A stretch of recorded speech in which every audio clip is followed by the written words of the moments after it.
All right. Hello, everyone, and welcome to our 13th meetup, which means we are celebrating 1 year of Remix NYC. Yeah. How many people were here on the very first one last November, besides the three of us that started it? Nice. Well, it's nice to have everyone joining us now. Pretty good crowd here at BrainStation. We are going to start this one a little bit different. We have a message from the Remix team, so bear with me.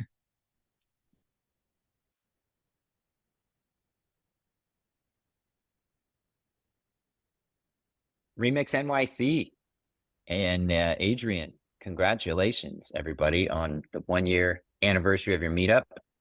Got to meet Adrian at this year's Remix Conf, and that was, it takes a lot to be consistent about finding speakers, finding the venue, organizing it, getting the whole thing going. I've actually tried and failed to organize a meetup in my past. So anyway, huge shout out to Adrian and for everybody and Cockroach DB for supporting him and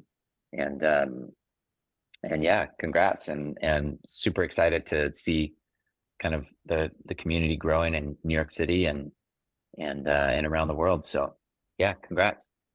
Yeah, I want to say congratulations too. I regret that Michael and I can't come out there and speak regularly. We used to travel around the world with our workshops and we spoke at meetups all the time. And the New York crowds were always enormous. Some of those meetups had 100 people in them.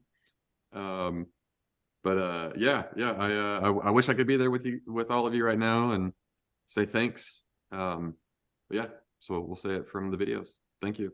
Congrats, Remix NYC. I run the Remix Austin meetup, and yeah, I definitely know how much work it is to keep a meetup going consistently. So just thank you to Adrian and all the other organizers for making this awesome meetup and for marking the 1 year celebration. I think that just passed for me and I didn't even notice it. So definitely just enjoy tonight and enjoy being together and community and getting to hear Pedro and his talk and all that. And I hope you enjoy the stickers. And if you didn't, let me know because that would be my fault. But yeah, I really hope y'all just have a good time and congratulations again. All right. Let's get back to over here and I'm gonna mute that now. So thank you. And that was co-founders Michael and Ryan and the developer relations manager, Brooks. So if you're part of the Discord, you've probably talked to Brooks. If you have done anything on Twitter, you probably talked to him as well. So on with the regular program. We are the organizers. Hi, I'm Adrian. We also have Quentin and Steven. And if you have any questions or concerns or anything, come find one of us. Preferably Quentin. Go talk to him. We always like to start with our code of conduct. This is adapted from the Remix Comp 2023. What year is it? I don't know. 2023 code of conduct. This is the short version. You can find the long version in the link below, but the TLDR is don't be a jerk, and we ask you to actively be nice to everyone. We want this to be a welcoming space for everyone.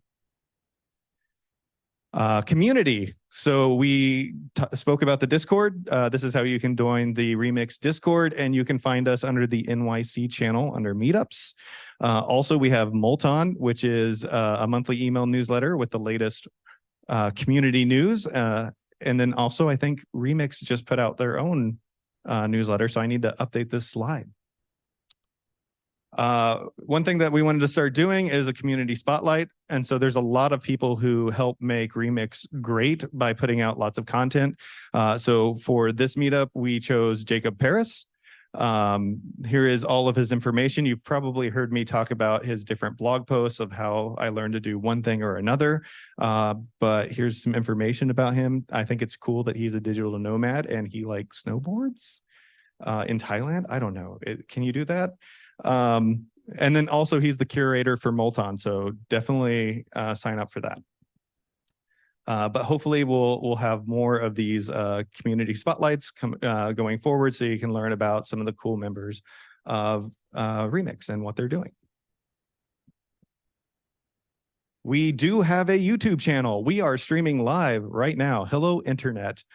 So if you would like, you can go and you can subscribe. Yeah, like and subscribe. Watch previous recordings and streams. And again, we're streaming right now. Call for speakers, call for sponsors. We're constantly looking for speakers and sponsors. So if you are new to speaking, this is a great place to come speak. If you're not new to speaking, you can still come here and speak. And then also if you want to provide food or really anything, if you want to give us anything, even cake, we will take it. So come sponsor. Our next meetup, I always say this, we aim for the third Wednesday of every month, but during the holidays, that doesn't always work out so well. So we are looking at December 13th. Is that the third one or is it the second one? I don't know, but December 13th is what we're looking at. And I don't know, are we feeling like ugly sweaters or something? You can let me know. But yeah, we hope to see you next time as well. This is where we'd like to thank our sponsors. So we are currently at BrainStation and we'd like to thank them for sponsoring. Patrick, do you have anything you'd like to say? Yeah. Well, you need a mic. That's okay. It's kind of dark. Hello. Hi. Yeah, so I'm Patrick. I am an educator here at BrainStation. Where we're at, BrainStation, it's a digital boot camp. Hopefully I give a decent pitch. It's not really my job, but it's a great program. We have boot camps, 12-week boot camps in UX, UI, in data science, and then also in software engineering. So I've been involved with Remix for a while. I'm a huge fan of it. Been coming to the meetups for quite a while, and I was really pretty excited at the opportunity to kind of bring BrainStation and this meetup group together because I think there's a lot of benefits for everybody. I love for the students we have to be able to have easy access to this. They're coming out of a boot camp in software engineering, really good with React and Express, and something that I think fits in really well with Remix. So anybody who is looking for engineers to hire, we've got a great crop that's always kind of coming through BrainStation. And yeah, just remember us, I guess. Really super happy to have you guys here. Thank you, Patrick. Next up, we have Shopify Remix. So they provided the pizza for tonight. And we have Pedro here and he will be speaking shortly. So we'll let him speak then. And then lastly, we have tab 9. And I know people are looking at me and they're like, hey, there's something different. And yes, I do have glasses now because I'm old and farsighted. But besides that, I am now part of tab 9. And so we have decided to add cake because what's a birthday without cake? And so we'll be having that afterwards. There's also some stickers and bottle openers over in the corner. But I have a couple slides because that's how I do. So how many of you have heard of tab 9? That's a lot of hands. I'm very happy about that. So tab 9 is AI powered software development. We are a AI coding assistant, but we have aspirations to help with the whole entire software development lifecycle. We have support for the most popular languages. I've added a few here that are relevant to this crowd. Also support for multiple IDEs. So we go beyond Visual Studio and VS Code. Again, I've added some relevant IDEs for this meetup. So NeoVim, how many people here use Vim? Woo, okay, I really thought it was going to be a lot more than 2 people, but how many here use Emacs? That's what I thought. Okay. And then lastly, privacy. The big thing about us is we only train on permissive open source licensed code. So we are not using private code. We're not going to get you in trouble. Tab 9 never stores your code. They'll never share it with third parties. They don't train on your code. And like I said, we only use permissive code. So it's really nice. And to make it even nicer for everyone here and watching on the live stream, we are giving out 3 months of tab 9 Pro as a trial, where normally the trial right now is 2 weeks.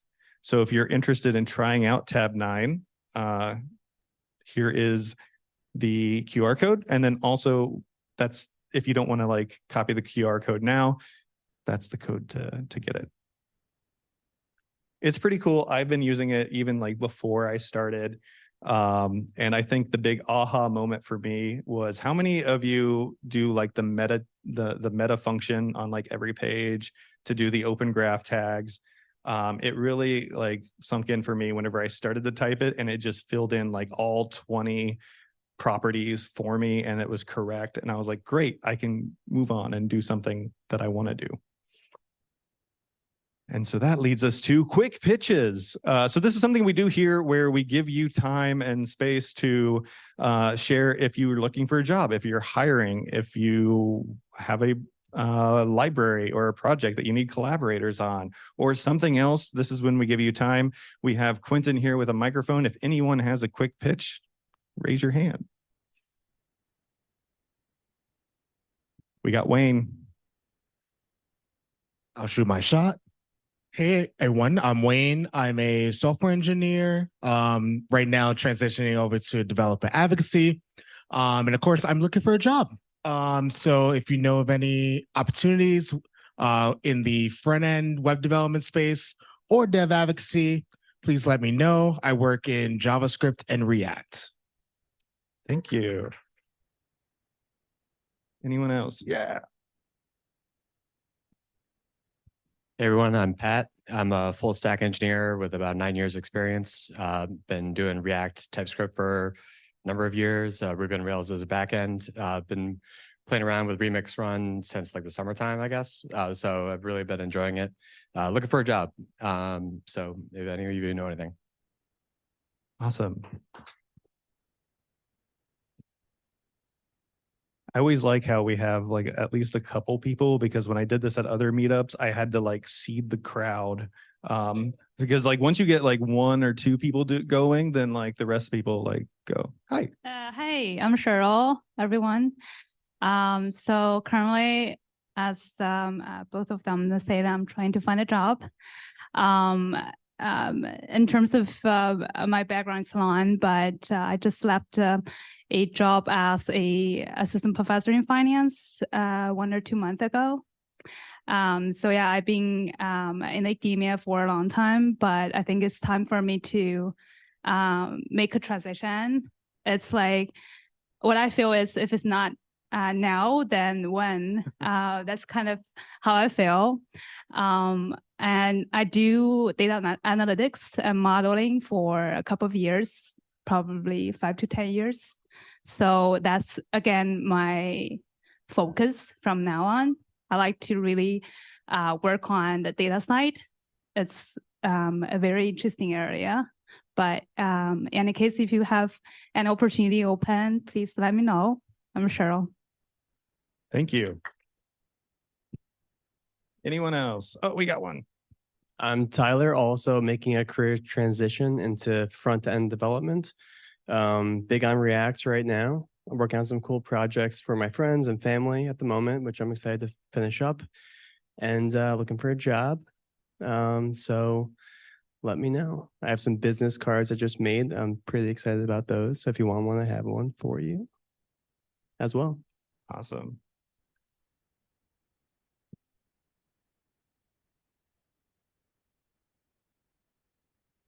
Hi, everyone. My name is Wyatt. I work for WAP.com, and we're actually looking for a head of developer relations. So if you or someone you know has years of developer relations experience, talk to me after this. Awesome. Your website just got raised up? Yes. By James M. Looks so good. Thank you. All right. All right. We're gonna we're gonna move on. We can talk after for other things, Quentin. And I want to get to our main event. So tonight we have Pedro. Oh, I've never actually said your last name out loud. Cattori. All right, great. Who is a staff developer at Remix Spotify. And what was it that I called you? HMR Maestro. So did you? Oh, great. Yeah, no, I'm good at this. So we'll switch over to your slide deck and let you take it away. I opened it.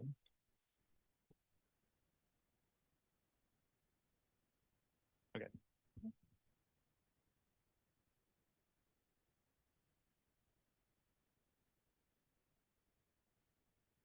Hey everyone, so I'm Pedro. I'm Pedro, but you can call me Pedro. Everyone calls me Pedro, so no worries there. I'm a staff developer at Shopify within the Remix team. So there's about 7 of us on the core team. And yeah, I just want to talk to you a little bit about some of the exciting news with Feet that we shared recently. But I want to give you a deeper dive into what would have happened in an alternate universe. So let's go into the compiler verse together. So right before we did the Vite stuff, we were hearing from a lot of our users that it was really hard to extend Remix to support things that they were used to. So like if you wanted to import a CSS file from a specific library or something like that, or if you wanted to upload a different type, like let's say you're using GraphQL and you want to use .gql files, and you just want to compose that with Remix. You want to let the compiler parse those files. That was actually really painful to do. Basically, what you had to do was you had to file an issue, and then we would look at it. We would maybe make a PR for it when we got some time, and we were really the bottleneck there of getting that through. And it also meant that we had to own that decision. So if you wanted to do something in Remix, you had to make sure not only that we did it, but that we agreed that that was a good thing for everyone to do with Remix. And so my good friend Artem, he wrote this My Struggle with Remix article a couple months ago. So you should go read it. It's really well written. And he makes that point here. So I've underlined some of the key points here. So some processing for those .gql files, transpile them back into JavaScript. So he wants to do some sort of transforms on his code before Remix processes them. And then he kind of mentions that Remix doesn't really allow extending ESBuild, which is our compiler under the hood. So that's why he couldn't do it himself. So Remix wasn't really composable. If you wanted to do these custom things, you had to wait for us to help you out. And we heard this a lot, actually, and the solution kept coming back. So originally, we heard people asking for a way to support custom ESBuild plugins. And we heard that again in the form of other issues. And then we heard it again in the form of discussions. So people really wanted to like put their hands into the compiler and add stuff to it. And yeah, ESBuild plugins, why not? Like ESBuild has plugins and there's a big ecosystem of them. Why not let users just put the ones that they want and let Remix just handle the rest? Seems pretty easy, right? Well, this is what they were thinking it would be like if we opened up our compiler. But in the Remix team, we had our spidey senses go off at this moment. And we were like, I don't know, it seems like we don't want to do that. And you know, we talked about having a closed compiler, and some people really got what we meant by that. But I think that that notion of keeping the compiler closed and really owning it is something that we haven't talked at length about. So that's kind of what I want to talk about here is what are the consequences that we had by not letting you extend the compiler? So was this actually a good solution to let people use ESBuild plugins? Let's explore that a little bit. So to do that, let's go back in time to the first implementation of Remix. And not the one where like Ryan made before Michael hopped on board, but like the first one that Michael and Ryan worked on together. And that was with Rollup as the compiler. So who's used Rollup? Anyone? Yeah, okay, a couple hands. So they were using Rollup and it was working pretty well. But pretty soon this thing called ESBuild came out and it was like lightning fast. And so like, why not do that? So they actually re-implemented Remix with ESBuild. And so this was the first real migration from one compiler to another. And actually, after we landed on ESBuild, we also realized a lot of people were using Create React App and a lot of people were on Webpack. And so we wanted to give them a bridge to come to Remix without having to migrate their entire app. So they could still use their existing compiler. So we actually made a little split in the multiverse here. If you wanted to use Webpack, you could. And we have this little demo. And you know, we don't really support it. It's just kind of an example of how you could run Remix with Webpack. And it worked at the time and probably works now, but we don't actively maintain that. So that was kind of a big hurdle. But it was just meant to be a stopgap for people migrating off of Webpack anyways. It wasn't meant to be a long-term solution. So what happened next is we switched to Vite pretty recently. And so a lot of people saw this and got pretty excited. So I'm actually curious from the room here, what are you guys most excited about with our transition to Vite. If anyone's familiar with it, like what's the biggest thing you're excited about? Yeah. Super fast compile times. Okay, so that's like the thing that gets all the headlines, and that's what we put at the top of our announcement was like, it's really fast. And don't get me wrong, that is super exciting. But even if Vite wasn't faster at all, we would have still switched to it. And so that's what I want to talk about here. It's not like how we do it, like, oh, we're doing it faster. It's actually what we're doing and how you're going to interact with it is the main reason that at least I had in my head for switching to Vite. So yeah, what if Vite had never existed? What would we have done? So let's open up another rift in the multiverse and let's consider if we had stuck with ESBuild instead. And so let's look at that branch of the timeline and let's zoom in on it. So let's go in there and let's go back to when Mark and I were talking about Vite, but now Vite doesn't exist anymore. So we're on this call together and we're like, hey, Mark, like I'm talking to a lot of users and they're running into perf problems with the Remix compiler. What should we do about it? And Mark's telling me, well, you know, I'm running into a lot of issues with people trying to polyfill stuff and trying to add plugins to Remix, but they can't. And we also need to pre-bundle dependencies because that's a blocker. So we're talking about all this compiler stuff. We're spending our whole day trying to like optimize the compiler and make it work for our users. And yeah, I guess since Vite doesn't exist, what choice do we have? Let's make ESBuild plugins a thing. Okay. So this might be like a first draft of what that API might look like. So here's your Remix config, you know, old reliable, and let's add some plugins to it. So just ESBuild plugin. So I'm just grabbing some made up do stuff plugin and I'm just jamming it in there. And that should work, right? This is, I think, what everyone who had that notion of that like utopia meme had in their heads. This is how it would work. But there's actually some issues with this. It turns out that under the hood, Remix doesn't just have one ESBuild compilation going on, right? We're building a client and a server bundle. And so there's actually two. But it also turns out that there's not just two, because we also have to compile CSS separately because we do a pass for that as well to support a bunch of different CSS libraries. Because since we own the compiler, we are on the hook for supporting those. And actually, it turns out that that CSS compilation has to do a sub-compilation to support post-CSS. So actually, there's 4 ESBuild compilers like running when Remix does things. And actually, there's actually one more because in dev, we need to do hot data revalidation for HDR, if you've heard of that. So that's a way to get all the server code updates in your server and then up to the browser before we actually run HMR so everything works out. So I've got a big talk on that in past RemixConf if you want to look that up. But at the end of the day, that means that we're coordinating these 5 different ESBuild compilations. And we're trying to parallelize as much as we can for performance, but we also have to like sequence them. But what if one fails, but the other one doesn't? But what if one causes one to fail? Should we cancel it? Like, it is just like a mess. So we dealt with that mess for you, but we were using this ESBuild tool under the hood, which, don't get me wrong, it's a great hammer, but we're just really not using it for what it was designed to do. So let me actually show you what I'm talking about in some real code. So I'm just going to go to GitHub here. Nope. GitHub.com. Yeah, this is probably more fun than my talk if we just stay on the GIFs page, huh? But let's go over there. Remix run / it turns out typing with one hand. I'm so used to NeoVim and like typing with one hand not in Vim is like, oh my God. Okay, so let's make that bigger so we can see. So let's go into packages. Let's go into the dev package and let's look at the compiler. And so you'll see that in the compiler, we have this file called compiler.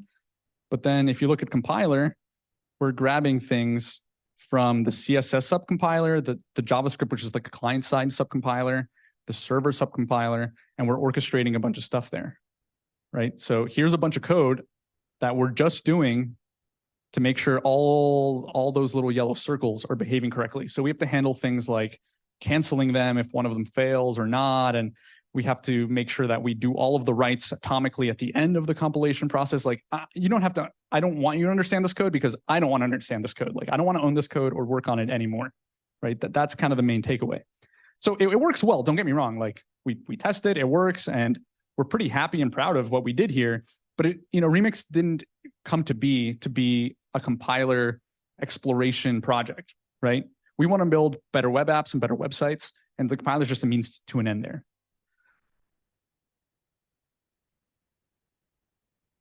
So yeah, this is kind of what I looked like every day working on the compiler stuff with Mark. And so it got kind of out of hand. So we have all of these subcompilers and all these other compilations. So let's simplify it, and let's just even think about what it would look like if we just had a server and a client build and none of the other ones. Like, how would that affect this API here? So instead of just having one type of plugin, we need two types of plugins, because some things we want to run for the client, some things for the server, and some things for both. So now you get into this complexity where you have to decide as a user in your Remix config what stuff should go where, and you have to wire it up correctly, right? And this is just showing two things. If we had the CSS stuff still in here, if we had all the subcompilations still here, like what if for HDR we didn't want to do this thing, but for this other one we did? Like, you now have to be aware of all of these implementation details. And so opening up the compiler with these plugins would have made the user have to kind of deal with all this stuff themselves. Here's a slightly different API we could have done, where maybe you specify on the right, like what things it applies to. I'm actually curious if we just take a look at these. So here I'm using the strings at the end to specify what they should do. And here I'm kind of repeating the do stuff, the first plugin. Who likes the API that I'm showing here better? And who likes this API better? So let's go for this one first. Raise your hand if you like this one better. Okay. Okay. All right. Raise your hand if you like this one better. Okay. Raise your hand if you think they're both terrible options. Yeah, okay, that's how I felt too. So really what we'd love is to go back to this level of simplicity, right? Where the user's not thinking about all the things going on under the hood with a compiler. They can just stick a plugin in there and it should just work. So what if instead of making the user have to think about server and client split and things like that, what if we make sure that the plugin author deals with that for them? So what if I write a little plugin, and this plugin has this option server, and when Remix runs, it sets that to true for the server and false for the client. And so now in your plugin, you can simply say options.server and do the server stuff. Otherwise, you do the client stuff. So that's really nice. Now you don't have to have the user thinking about this stuff, and you can handle it for them. But we're not really, we're not really an ESBuild plugin anymore. So do you see this thing that I'm putting into plugins there? That's not really an ESBuild plugin, because I invented this whole options server Boolean convention right now, just here with you guys. This isn't something ESBuild does. So this is not really an ESBuild plugin. This is now going to be like a Remix plugin or something. So I really don't like that, because what it means is now there's a whole new ecosystem of ESBuild plugins that are specific to Remix and have these new conventions. And now we have to own that plugin space. And now if we ever want to, there's just way more surface area to own. And if we ever want to change our minds on that stuff, it's like more room for breaking changes. And anyone that's dealt with like a really big Webpack config knows that when any breaking changes happen to your build system, it's a huge pain. So it leaves us with this choice between, do we have a bunch of ESBuild plugins, one specific to the server, one for the client, one for the CSS, and let the user plug those all in? Or do we have this new Remix plugin convention that we make up, and now we have to take on all that tech debt and maintain that for people? And we didn't like either of those options either. But again, we're in this alternate universe where we chose to do the ESBuild stuff. So let's pretend that was the case. So this should be you right now, thinking about all the complexity that we're about to introduce to Remix. So your Spidey sense should go off just like how mine did when we were talking about this with Mark and I in that call. So let's see what authoring a plugin would look like here. And actually, let me back up. Actually, let's pretend that we solved this API problem for Remix config about how you specified the plugins. Let's just pretend that got solved and we were really happy with the solution. Now let's go in and like write a plugin, assuming it all works out. So let's say I'm really old school and I want to use CoffeeScript for my source files. So what I want to do is I want to write .coffee files for my routes and inside of my app folder. And I want to add a plugin that's going to turn that into JavaScript or TypeScript or something. And then, you know, Remix should be able to handle it from there, right? That's the idea. So here's just some incantation that you do for ESBuild plugins. So you give it a name, you say setup.build, and then in build.onload, that's where you're going to say, whenever I see a file that looks like this, I'm going to like give you back this code. So let's fill that out. So whenever we see a .coffee file, what we're going to do is we're going to read that file from the file system, and we're going to get the raw CoffeeScript code out. So that's coffee there. And then let's pretend we have this made up transpile library from Remember CoffeeScript, which I also made up. And so that's going to turn our CoffeeScript into JavaScript. Okay, not bad. And now we're just going to return that result of that transformation. And we're going to say, yeah, it's JS stuff now. So this is just like ESBuild plugin stuff. You return the code that you want as contents, and you return the type as a loader. And so that way ESBuild knows what to do with it.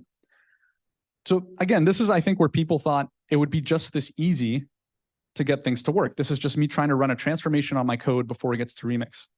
It turns out that by writing this code, you've just introduced massive glitches to the entire build system. So what's wrong with the plugin that we wrote?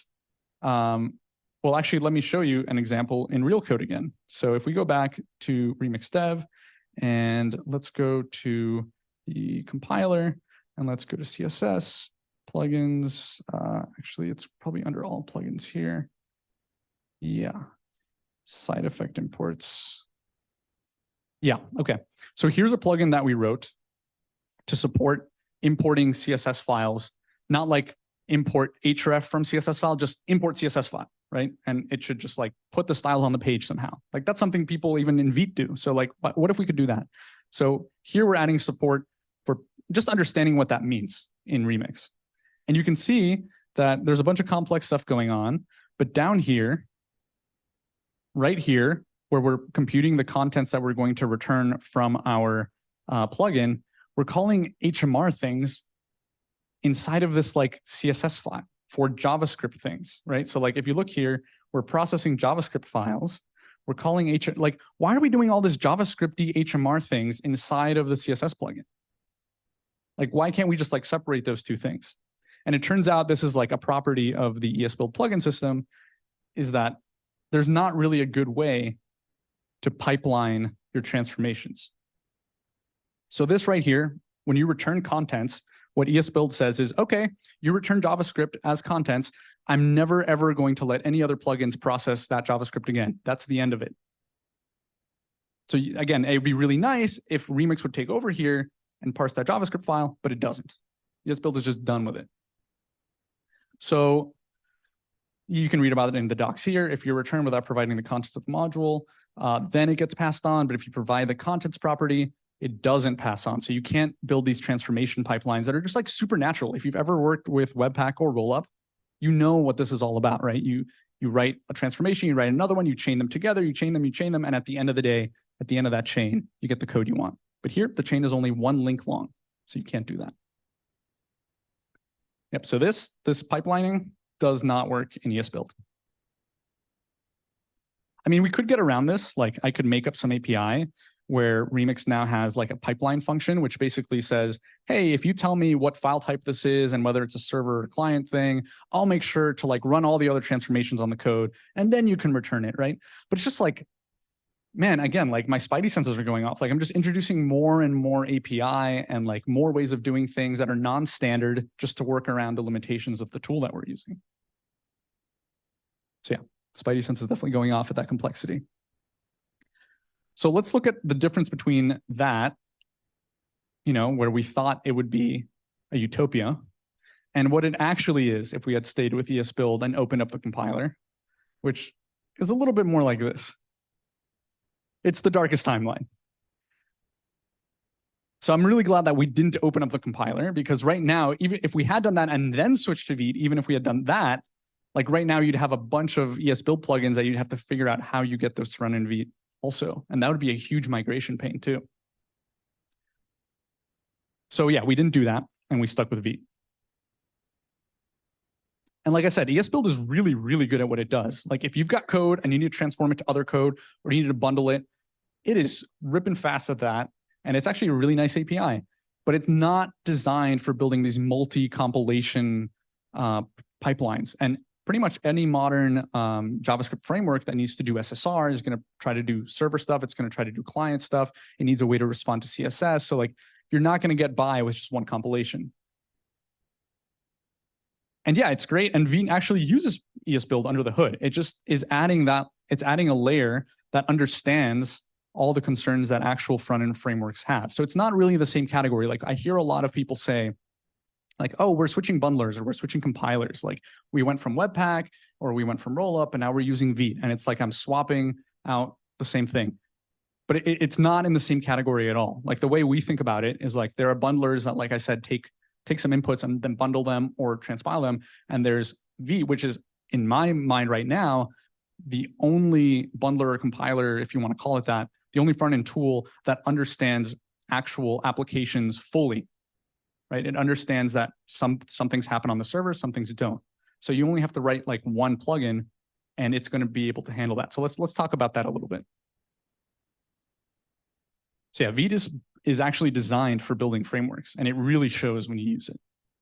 So again, even if it wasn't faster, I would have still chosen Vite. So yeah, Vite has this thing called options.ssr, and it's that, if you remember back when we were authoring that plugin and I added that like server true false Boolean, that's like a thing in Vite. It just has that. So that's really nice. We like that. That lets us write plugins that are aware of server client split and not have the user need to wire those up themselves. The other thing that it has is it has a transform API that it gets from Rollup. And this lets you do pipelining transformations, which is, again, something we really want. We want to be able to have some of this pipeline be built by Remix, and then for you to be able to tack on transformations at the front. And so here's a couple of folks on Twitter that actually, I think they kind of got how big of a shift this is. So Remix itself is just a Vite plugin. So Remix used to be a compiler. Now it is a plugin to a compiler, which sounds like I'm just switching the order of words. It is a huge, huge distinction.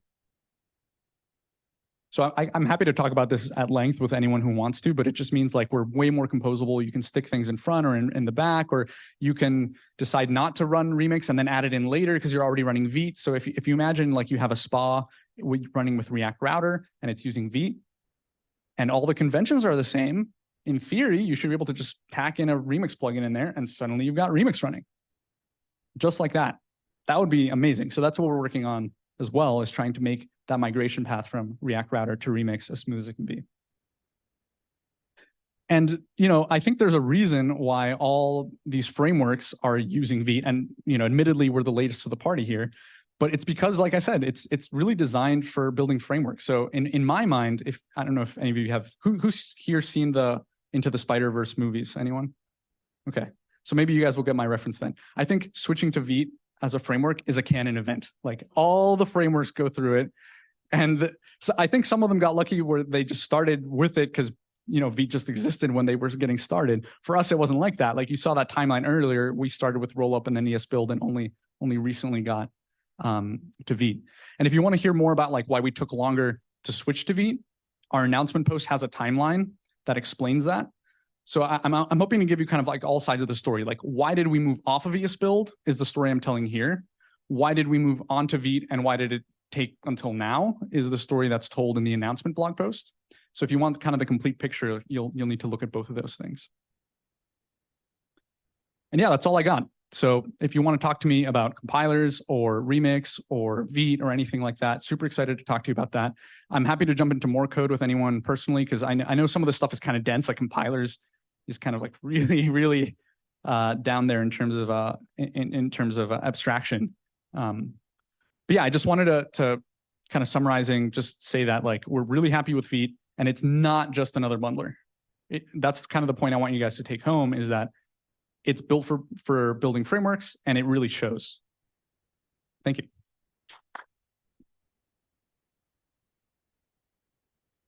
Thank you. And do you want to take some questions? Yeah. So yeah, let me get you the mic so people can hear you. So since Vite is now available, is there anything, since you're moving from ESBuild into Vite, was there anything that you were wondering, did Vite not have, or did Vite even have more than what you needed to do what you wanted to do? Yeah, good question. So we also have a interview that Brooks conducted with some of the members of the team on YouTube that I think will go into a lot of those questions in detail, but to kind of give you a summary of that, there are some trade-offs, right? Like production builds are now running through rollup because that's what Vite uses for production builds. So that runs slower than ES build. But we're really aligned with the Vite team. They're actually working on roll down and making that all run in Rust. And like, hopefully that's faster. We'll see. But even if it doesn't get faster, to us, like the trade-off is still totally worth it. Like to keep you in that dev flow with HMR flowing rapidly. And then like your production build might take 10 seconds instead of 1. Like CI is going to care, but like, are you going to care? Like, we think it's the right trade-off. If you disagree, like love to talk about it, but like, we really think it's a good trade-off. In terms of like things that were unexpected, or just we didn't foresee, honestly, the community side of Vite was huge. Like not only is it really open and like they helped us answer a lot of questions early on, and even frameworks that I think externally you might consider us to be like competitors and like we're at war with each other. Like everyone's super friendly and like helped us answer a bunch of questions. And there's a big sense of camaraderie and like helpfulness there. And it's not just like mushy feelings either. It's like you get people like putting up PRs on the Remix repo the day after the unstable thing got released with like fixes already. Like they make their own issues and their fixes like right there. And so like the last week I spent just like merging a bunch of PRs and not having to figure it out myself because people know Vite, right? So that was like a nice unexpected bonus.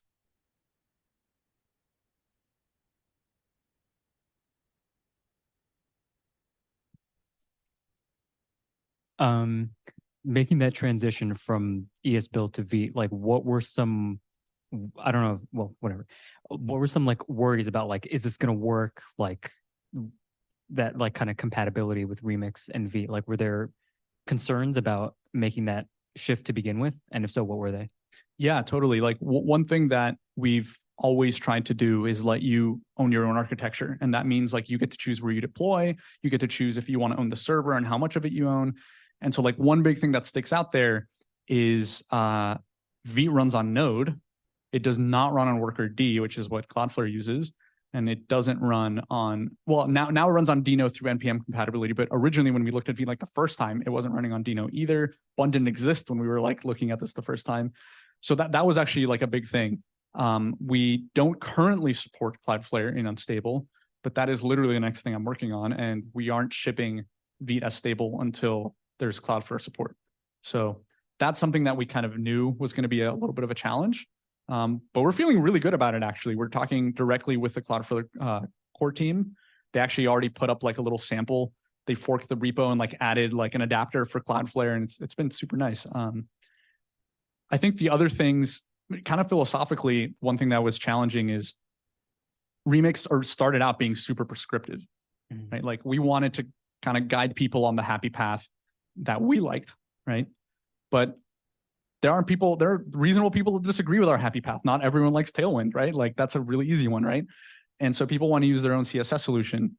There are things that are more ubiquitous, like who's using Flow instead of TypeScript these days? Like I don't know of anyone. So that one felt like easier to bake in. But that was like a big philosophical challenge for us with Vite is like, we were opening up the world of possibilities, and it's a sharp knife in a sense that like you can start adding crazy plugins and kind of shoot yourself in the foot. But I think the reason we feel okay with that is that unlike Webpack and unlike these other bundlers, this goes back to the point I made earlier, Vite plugins understand that they're working as part of like a front end app plugin system. And because they understand that server client split, because they understand what like HMR is a first class concept inside of Vite, like it has all of these things as actual API endpoints. And that helps the plugins not get out of hand. So, you can quote me on that in like 3 years if it's like a massive disaster. But like, I think the other thing too is like, this isn't a new, shiny, exciting technology for us. This is actually a really stable, mature ecosystem that all the other frameworks are on. And so to us, if we couldn't foresee if there's unknown unknowns out there, we feel so much better about it because all these other frameworks have had to deal with it.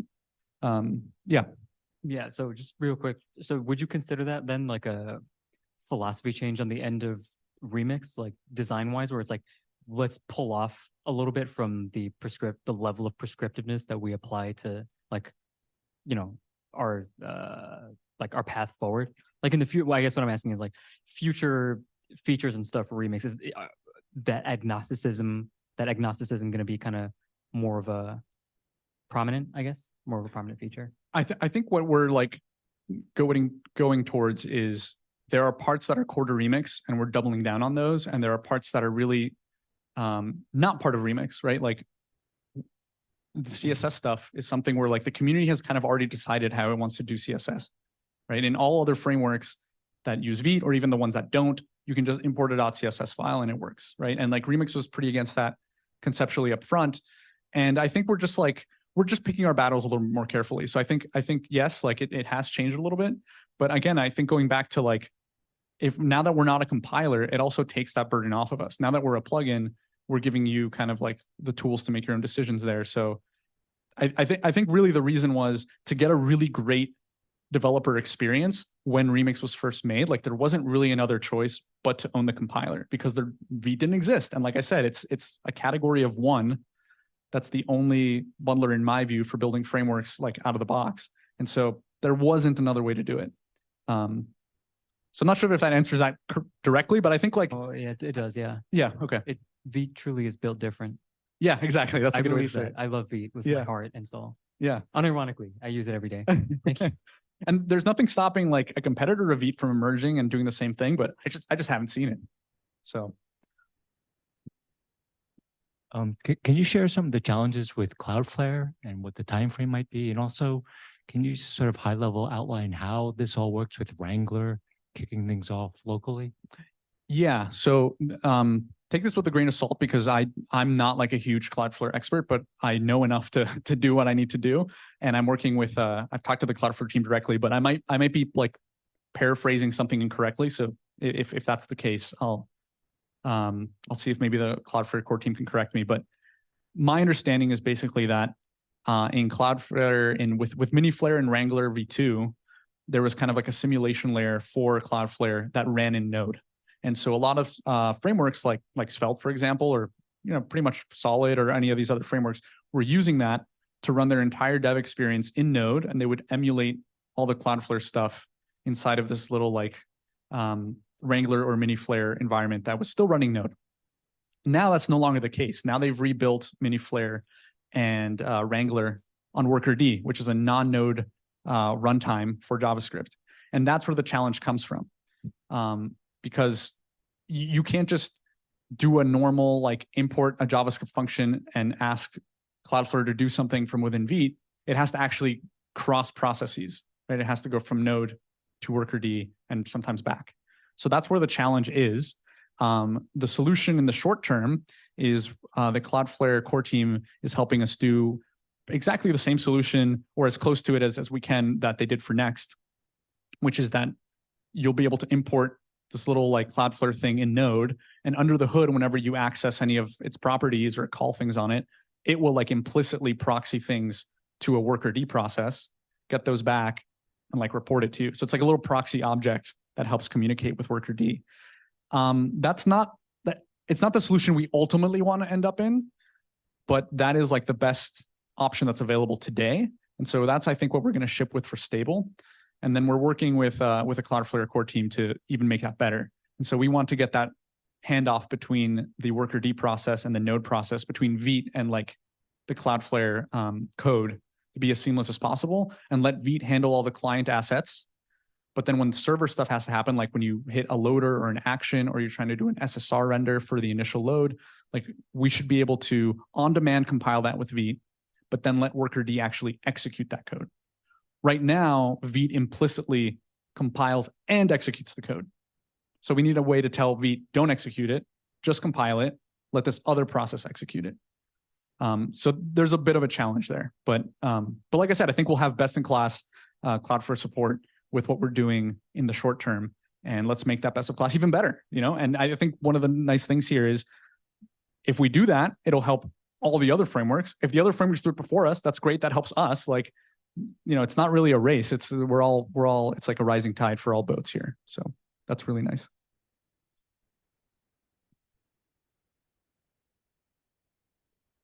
I know that Vite has hot module reloading, and Remix would have had to implement that before. Were there any challenges in switching over, removing that code, and how does that interface with the HDR that you have? Yeah, good question. Like ideally, we could have just used the built-in HMR stuff that Vite has, and then layered on like the Vite React plugin that knows how to do HMR for React, and call it a day, and we're done, right? But like you said, there's this notion in Remix about servers and server data, and what happens if you update your server and your UI and you save, and only the UI updates, but it's the UI code that you wrote is now requiring this new server data, but that server data is not there, so it crashes, right? So that was a challenge. The nice thing about Vite is like the actual like runtime, basically setting up like there's a little script in the browser and it's listening on a WebSocket and it's communicating. All that stuff was just like built out of the box with Vite. We used to have to roll that by hand in Remix before. We didn't have to do that anymore. And so that was really nice. We did have to integrate HDR with it to get those server updates working. But, you know, it was like a couple days work, maybe a week or something of adapting our code to how Vite does things. It wasn't like an onerous task. Like developing HDR took months because we just didn't know how we were going to do it. But yeah, porting it over was not that bad. And actually, I invite like anyone here, if you want, inside of the Remix Dev package, there's a Vite folder, and you can go look in there. And it's like just a bunch of Vite plugins. Like it's just like transform. Like when the server starts to this, so you can actually look at what we did there for HMR, and it's not that much. And a lot of the code is like, we have to give thanks to the Vite plugin React package. So we basically copied that in and then manually edited things, because we would love to use it as a library and not have to like vendor it in. But in order to support HDR, we didn't know how much we were going to need to change. So for now, we kind of vendored it in and modified it. But yeah, it wasn't that much. It was really nice to work with Vite's built-in HMR runtime and all that stuff. Yeah. Thank you. Are we going to be sticking with ES Build at all, or is it going to be, you know, V3 moving on to Vite or Vite? Sorry. Yeah, I think pretty much the whole team is now on board with Vite as kind of the way forward, and it's kind of for the reasons I outlined here. Like there just isn't really a good path forward with ES Build. That path forward is just so uphill that any amount, like if we wanted to support just pre-bundling, which Vite just has out of the box, that might be like a month of effort for 2 developers, and it might be buggy at the end of that. Or we could use Vite and it's done, right? So it's like really swimming against the current if we stay with ES Build now. And like I said, Vite is basically like, if you want to think about it this way, Vite is just a layer on top of ES Build that does file caching. It does things on demand. Like it's just using ES Build under the hood. So like, why not take advantage of all of that, all those smarts that Vite has around doing things more lazily? Yeah. So to us, like Vite is just ES Build that understands you're building an app, and it also has all this performance stuff built into it, and it also has HMR built into it. But I think if Vite didn't exist and we continued down this road and we actually paid all that cost to like still be on ES Build, we would end up building a worse version of Vite. So let's just cut it short and move now, right? Cool. Yeah. One more.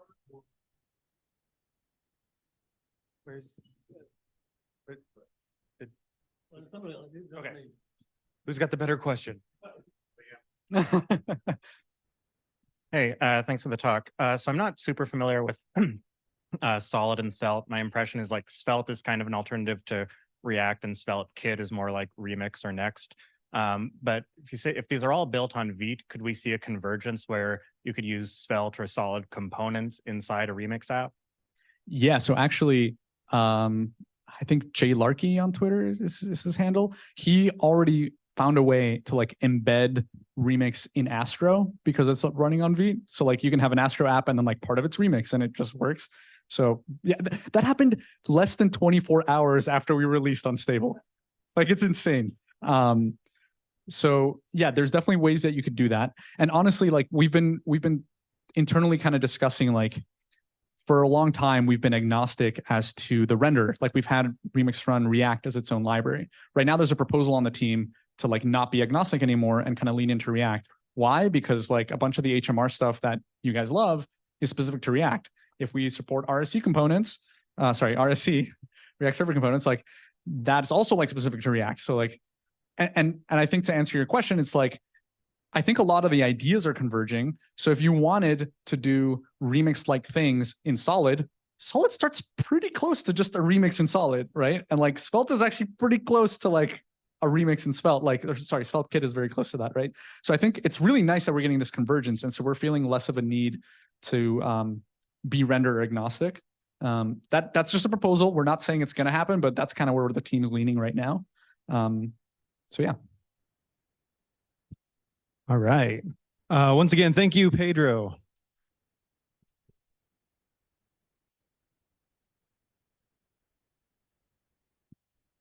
All right. Let me switch some things around here again. Back up to this one. And that concludes tonight. Thank you for everyone who came out. Don't run off just yet. We are going to say goodbye to our friends online because it is cake time. And unfortunately for the streamers, it's bring your own cake. The cake is a lie. So yeah, thank you. And then for everyone else, did you end the stream? Okay, you can end it. Bye, everyone. We do have cake. Please have cake. We have like 10 pounds of cake. It's from Costco. It's delicious. But yeah, so to celebrate our 1 year, we have cake. So please get cake. There's also more pizza if anybody wants more pizza.